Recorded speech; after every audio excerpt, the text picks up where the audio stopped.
Muri iminsi y'intambara ikomeye iri kubera muri Burasirazuba bwa Repubulika ya Demokarasi ya Kongo, umunyamakuru Scovia Mutesi numwe mu banyamakuru bagiye batangaza akantu ku kandi kubijyanye n'intambara, ndetse kubera uburyo atagira ubwoba bwo kwegera intambara iri kubera. Nagiye mbona inkuru zitandukanye kuri YouTube, bamwe bavuga ngo Scovia yarashwe, abandi bati Scovia yafunzwe n'ibindi.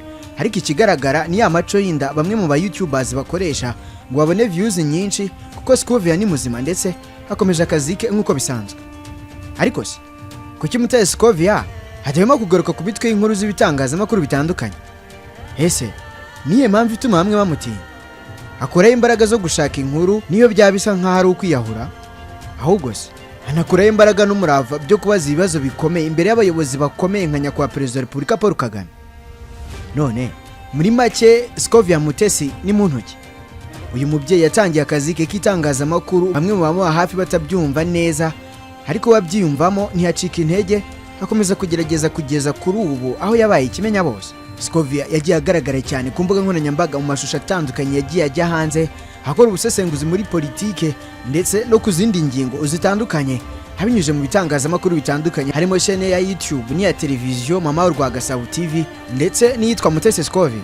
Uyu munsi inkuru imaze iminsi igaruka ku mitwe y'ibitangazamakuru ndetse no ku mbuga nkoranyambaga ni inkuru y'uko M23 yateye intambwe idasanzwe ifata umujyi wa Goma, ari nawo murwa mukuru w'intara ya Kivu y'Amajyaruguru. Niba warukurikiye amakuru ajyanye n'intambara, nta gushidikanya wakurikiye inkuru zatangazwaga n'uyu munyamakuru udasanzwe, dore ko yabaga yibereye kuri terrain cyangwa se aho bibera, ndetse agatangaza akantu ku kandi. Nk'ubu afite video yakoze hari Rubavu hafi y'umupaka yarebwe n'abarenga miliyoni. Si ubwa mbere Mutesi Scovia akora ibisa nko gufata risk akajya hafi neza yabera imirwano kugira ngo atugezeho amakuru atari ivumbi. Murabyibuka no muhe byashize ubwo yajyaga aho M23 yabaga iri kurwana, ndetse n'igihe yajyaga muri Mozambique aho ingabo z'u Rwanda zari mu butumwa bwo kugarura amahoro. Umunyamakuru ukomeye kandi ukora ibintu bye kinyamwuga, kwa 15 Ugushyingo 2024 Mutesi Scovia yatorewe kuba umuyobozi w'inama y'ubutegetsi y'urwego rw'abanyamakuru bigenzura RMC, asimbuye Cleophas Barore wari uyoboraga kuva mu Kuboza kwa 2016. Mutesi Scovia washinze ikinyamakuru Mama Rwagasabo, yari umukandida rukumbi uko rwanyange Leonter yemeye kumuharira amajwi ye nk'umuntu azi neza kuko bakoranye kandi akaba ari umugore ushoboye. Abayobozi b'inama y'ubutegetsi batowe muri 7 bayigize, barimo 4 babanje gutorwa, barimo Rwanyange wagize amajwi 67, Philibert Girinema wayigihe wagize amajwi 50, Mutesi wagize amajwi 80 na Nyirarukundo wagize amajwi 31. Muri rusange bane mu bagize inama y'ubutegetsi nshya ya RMC batowe n'abanyamakuru 142, buri wese atora umukandida w'umugabo n'uw'umugore hashingiwe ku ihame ry'uburinganire mu miyoborere y'umwuga w'itangazamakuru mu Rwanda. Barore wasimbuwe kuri uyu mwanya yashimiye bagenzi be bakoranye mu bihe bigoye, maze avuga ko abagize inama y'ubutegetsi bakoranye ubwitange, ubunyangamugayo, maze anahamya ko we na bagenzi be basize RMC ifitiwe icyizere n'abanyamakuru ndetse n'abaturage kubera ko nyine bayiyambaza. Yaboneyeho gusaba abagize inama y'ubutegetsi nshya gukora neza, hasaba n'abanyamakuru kwigirira icyizere.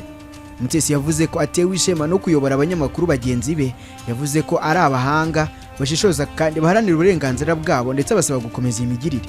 Umuyobozi mukuru w'inama y'ubutegetsi nshya ya RMC yasabye abanyamakuru kumufasha guteza imbere umwuga w'itangazamakuru, hagira ati uruhare rwanyu niyo ntsinzi yanjye kandi ni nayo ntsinzi yacu.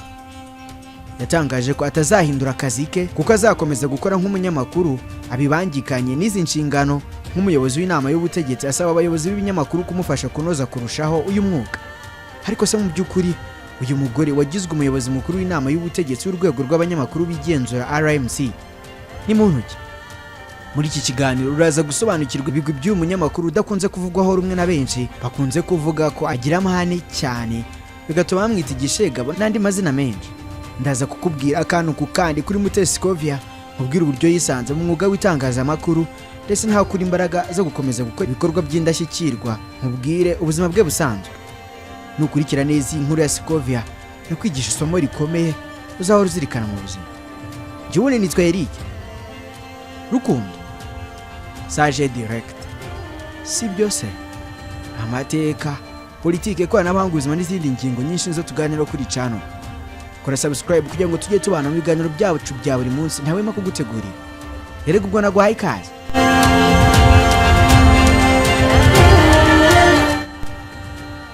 Amazina ye yose yiswe n'ababyeyi be ni Mutesi Scovia, yavutse mu 1986 avukira mu gihugu cya Uganda, aho umuryango we wari warahungiye akiva mu buhungiro n'umuryango we batuye mu ntara y'Iburasirazuba bw'u Rwanda. Kuri ubu akaba barizwa mu mujyi wa Kigali. Scovia ubwo yari ari mu kiganiro n'itangazamakuru yavuze ko yakuriye mu buzima bugoye nyuma yo kubura umubyeyi umubyara ari we mama we. Yavuze ko yitabye Imana akiri muto cyane ku buryo atibuka n'isura ye barebana amaso ku maso. Kuva ubwo papa we niwe wahise ufata inshingano zose z'urugo maze abitaho we n'abavandimwe be. Iki kikaba ari cyo gituma uzakunda kumva uyu mugore avuga ko akunda papa we cyane kuko ngo yamubereye urugero rwiza. Ibi kandi ngo nibyo byanatumye akora yumva ko nta murimo n'umwe umugabo yakora watakora uretse gutera inda byonyine. Kuri ubu Scovia ni umugore w'umugabo umwe n'abana babiri, umukobwa n'umuhungu. Scovia tumuzi nk'umunyamakuru ukomeye cyane hano mu Rwanda, umunyamakuru utagira uwo atinya cyangwa ngo agire ibyo atinya kuvuga. Ubwe avuga ko atinya gukora icyaha ndetse n'igisa nacyo, ese agatinya n'amategeko ahava akagera. Uyu azwiho gusesengura inkuru zicukumbuye zitandukanye haba mu miyoborere, ubukungu, ubutabera ndetse n'izindi nkuru zinyuranye. Uyu mugore yavuga ku rugendo rwe rw'itangazamakuru yemeza ko René Antere Rwanyange wari umunyamakuru wa igihe ari wamushyizemo imbaraga atangira gukora hari mu mwaka wa 2011. Ikindi kandi ngo ni nawe wamwigishije uko bategura inkuru ndetse n'imitwe y'inkuru ibizwi nka titre. Avuga ko umunyamakuru kazi yafatiraho urugero mu gutegura no kuyobora ibiganiro bikomeye n'abayobozi ari Solange aya none wo kuri radio Sango Star.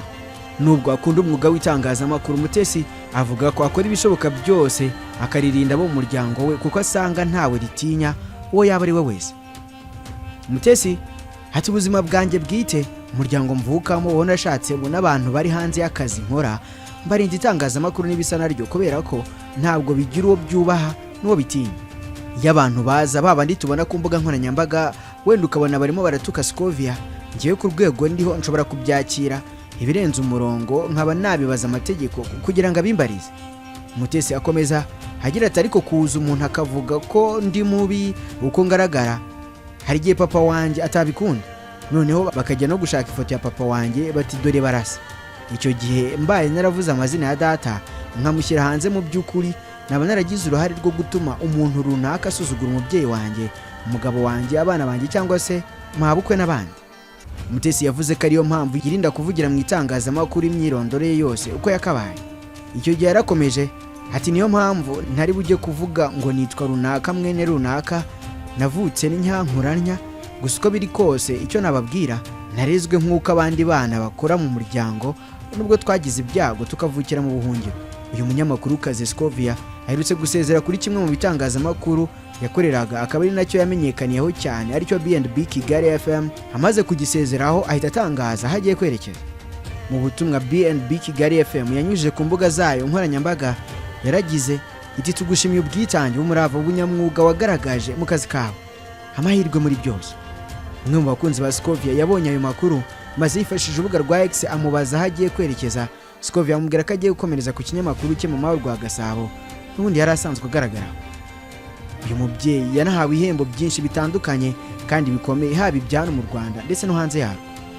Nk'ubwo mu kwezi kwa Kanama 2024 yahawe igihembo gikomeye cyo ku rwego rwa Afurika witwa Mayor Kings Agency Group, akaba yaragihawe nk'umwe mu bagore b'Abanyafurika bafite ibikorwa bagezeho by'indashyikirwa. Mu bihembo byitwa Africa Women Achievers Awards Hour byatanzwe na Mayor Kings Agency Group isanzwe ihemba Abanyafurika b'ingeri zinyuranye.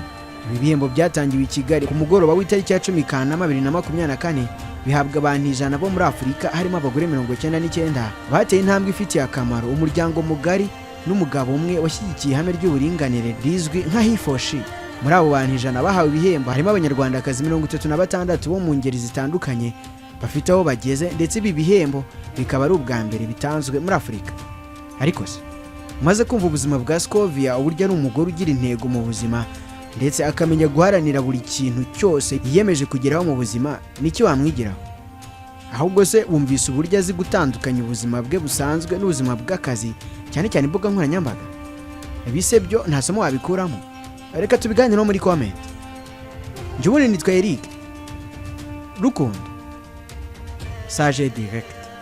Si byose amateka, politike, ikoranabuhanga, ubuzima n'izindi ngingo nyinshi zo tuganiraho kuri channel. Naho butaha.